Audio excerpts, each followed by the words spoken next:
Firauba dan rekan-rekan saya yaitu Ramla Muhammad dan Iga Mawarni Alam. Di video kali ini kami akan menjelaskan sekilas tentang sejarah ilmuwan atau penemu di bidang statistika. Baik, di video kali ini saya akan menjelaskan tentang masa statistika awal, kemudian ada rekan saya Ramla Muhammad akan menjelaskan tentang masa pengembangan, dan kemudian ada Iga Mawarni Alam akan menjelaskan statistika di masa modern. Langsung saja saya akan menjelaskan statistikawan pada masa statistika awal. Yang pertama ada Gottfried Achenwald. Gottfried Achenwald lahir di Polandia pada tanggal 20 Oktober 1719. Ia kuliah di Universitas Leipzig. Pada tahun yang sama, ia pergi ke Marburg untuk bekerja sebagai asisten profesor luar biasa di bidang filsafat. Ia juga dianugerahi gelar yang sama namun dalam bidang yang berbeda sebagai profesor luar biasa di bidang hukum juga oleh universitas yang sama pada tahun 1753. Pada tahun 1765, Achenwald menjadi court counselor dari Hanover. Ia menjadi terkenal karena menggunakan istilah statistik untuk pertama kalinya pada karyanya yang judulnya berarti Konstitusi Politik Negara dan Masyarakat Eropa saat ini pada tahun 1749. Dalam karyanya ini, ia memberikan gambaran tentang konstitusi dari berbagai negara di Eropa dengan menggambarkan kondisi pertanian, manufaktur, dan perdagangannya. Beliau mendapatkan dukungan finansial dari Raja George III dalam melakukan penelitiannya. Dalam bukunya tersebut, ia menggunakan istilah statistik yang mengandung arti suatu deskripsi komprehensif dari sosial, politik, dan ekonomi suatu negara. Jadi, pada waktu itu, statistik adalah suatu kegiatan yang berhubungan dengan proses analisis data kenegaraan. Atas jasanya ini, para ekonom Jerman memberikan julukan kepada beliau yaitu sebagai Bapak Statistika. Kemudian statistikawan kedua yaitu ada Sir John Sinclair. Lahir pada tanggal 10 Mei 1754 di Thurso Castle. Sir John merupakan anak tertua dari George Sinclair dari Ulster yang merupakan keluarga Earls of Caithness. Setelah menyelesaikan kuliahnya di University of Glasgow dan Trinity College, Oxford, ia diterima di Fakultas Advokat di Skotlandia dan dipanggil ke English Bar, semacam badan pelayanan hukum. Karirnya dalam bidang politik terus menanjak sampai pada tahun 1811. Pada tahun tersebut ia kembali ke Edinburgh untuk memperbaiki produksi wol di sana. Tidak hanya itu, ia juga berperan dalam pendirian Dewan Pertanian dan menjadi presiden yang pertama. Ia pun kemudian mendapat julukan Agricultural Sir John. Minatnya dalam bidang pertanian sangatlah besar. Karyanya yang paling terkenal, yang paling fenomenal adalah Statistical Account of Scotland yang memberikan informasi tentang pertanian dan industri terkait, catatan tentang sejarah alam dan statistik populasi. Bukunya yang juga dikenal dengan Old Statistical Account terdiri dari 21 volume dan diterbitkan dalam rentang waktu 1791 hingga 1799.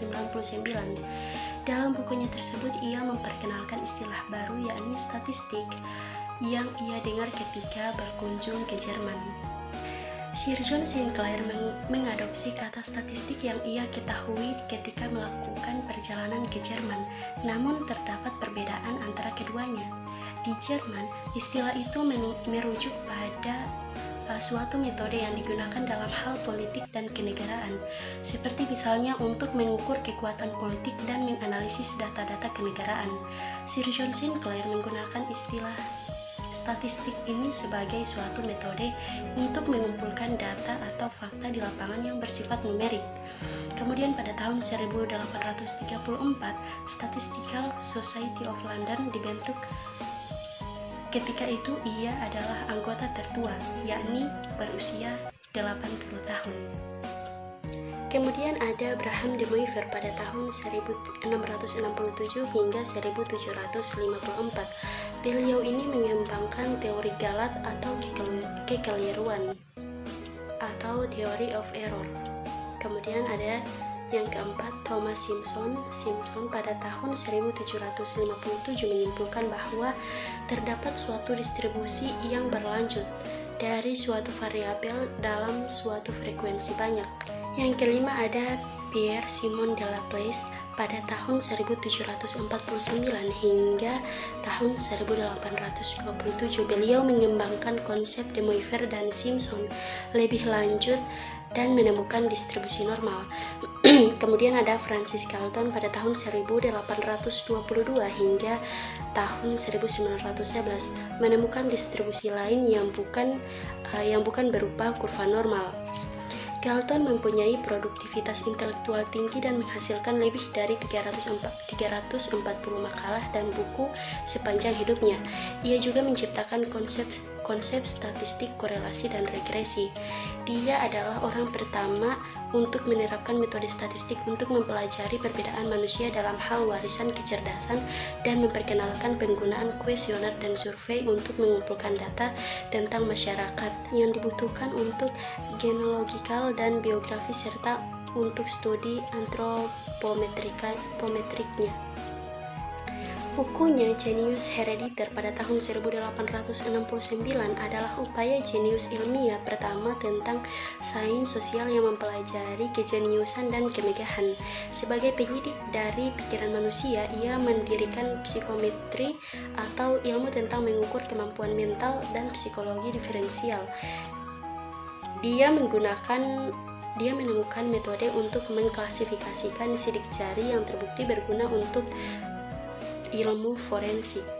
Kemudian yang ketujuh ada Carl Friedrich Gauss pada tahun 1777 hingga 1855. Beliau mengembangkan teknik kuadrat terkecil simpangan baku, galat baku untuk rata-rata. Lahir di Brunswick pada tanggal 30 April 1777 dan meninggal di Göttingen pada tanggal 23 Februari 1855 pada umur 77 tahun. Adalah matematikawan, astronom, dan fisikawan Jerman yang memberikan beragam kontribusi. Ia dipandang sebagai salah satu matematikawan terbesar sepanjang masa. Selain Archimedes dan Isaac Newton, saat berumur genap 3 tahun, ia telah mampu mengoreksi kesalahan daftar gaji tukang batu ayahnya. Gauss adalah ilmuwan dalam bidang matematika, fisika, dan astronomi. Bidang analisis dan geometri menyumbang banyak sekali sumbangan-sumbangan pikiran Gauss dalam matematika. Kalkulus termasuk limit ialah salah satu bidang analisis yang juga menarik perhatiannya. Dan yang terakhir ada Blaise Pascal pada tahun 1623 hingga 1662, berasal dari Prancis. Minat utamanya ialah filsafat dan agama, sedangkan hobinya yang lain adalah matematika dan geometri proyektif. Bersama dengan Pierre de Fermat menemukan teori tentang probabilitas. Pada awalnya, minat riset dari Pascal lebih banyak pada bidang ilmu pengetahuan dan ilmu terapan, di mana ia telah berhasil menciptakan mesin penghitung yang dikenal pertama kali pada tahun 1642. Pada usia 18, Blaise Pascal menemukan kalkulator roda numerik yang disebut Pascaline untuk membantu ayahnya, seorang penagih pajak, menghitung pajak di Prancis. Kontribusi Pascal untuk komputasi diakui oleh ilmuwan komputer Nicholas Wirth pada tahun 1972 membuat bahasa pemrograman dengan nama Pascal. Baik, untuk materi selanjutnya yaitu pada masa pengembangan akan dijelaskan oleh rekan saya yaitu Ramla Muhammad, dan masa modern akan dijelaskan oleh Iga Mawarni Alam. Baik, saya Ramla Muhammad akan melanjutkan materi masa perkembangan statistika. Yang pertama, Carl Pearson. Kontribusi beliau adalah koefisien korelasi, metode moment, sistem Pearson pada kurva kontinu, chi-distance, p-value, teori tes hipotesis dan teori statistik keputusan, Pearson chi-square test, dan principal component analysis. Yang kedua, William Shelley Gosset. Dikenal sebagai seorang ahli statistik yang terkenal dengan nama penanya Staden dan untuk karyanya berupa distribusi tes Staden. Yang ketiga, Charles Perman mengembangkan konsep one factor model dan dijuluki sebagai the father of factor analysis. Yang keempat, Godfrey Thomson. Shrilbart, Raymond Cattell, dan Carl Holzinger memberikan kontribusi pada perluasan konsep analisis faktor dari Spearman. Yang kelima, Harold Hotelling memperluas konsep one factor model dari Spearman menjadi multiple factor model. Yang keenam, Louis Goodman mengembangkan skala yang dikenal dengan skala Goodman dan banyak memberikan kontribusi pada analisis faktor. Yang ketujuh, Ronald Allimer Fisher adalah ahli statistik, evolusi biologi, dan genetik Inggris, berkontribusi mengembangkan desain eksperimen, analisis varian dan kovarian, distribusi Z dan T, uji signifikansi, dan teori tentang perkiraan. Yang kedelapan, Francis Likert mengembangkan skala yang dikenal dengan skala Likert. Yang ke-9, Jan Tinbergen memperkenalkan ekonomik statistik pada tahun 1937. Yang mewarnai alam dari kelas statistika A, saya akan melanjutkan materi dari rekan saya yang sebelumnya. Masa statistika modern. Yang pertama adalah Andrei Kolmogorov dan Smirnov. Hasil karyanya dikenal dengan uji Kolmogorov dan Smirnov. Yang kedua ada Neyman Jem memberikan kontribusi pada Theory of Sampling Human Population. Yang ketiga ada M.H. Hansen dan W.N. Hurwitz mengembangkan Theory of Sampling for Finite Population. Yang keempat ada Kohoran W.G. dan Taro Yamane mengembangkan Sampling Techniques. Yang kelima ada Joris Koch, Kessling, dan Willey membentuk kesatuan model yang dikenal dengan persamaan struktural. Yang keenam ada Prasanta Chandra Mahalanobis berkontribusi dalam mengembangkan analisis propaganda. Salah satu kontribusinya yang besar adalah jarak Mahalanobis atau D-statistik yang merupakan ukuran jarak untuk data dengan variabel banyak yang digunakan dalam analisis klasifikasi.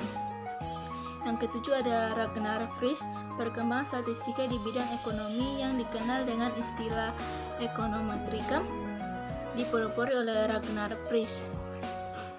Yang kedelapan ada Chalya Mukudi Radhakrishna Rao berkontribusi dalam mengembangkan matematika statistika dengan teorinya yang terkenal pertidaksamaan Rao, Kramer, dan teori Rao-Blackwell.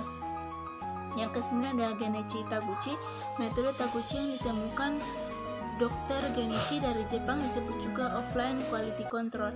Yang ke-10 ada Bradley Efron yang memperkenalkan metode bootstrap untuk menduga parameter dari sebaran tidak diketahui bentuknya.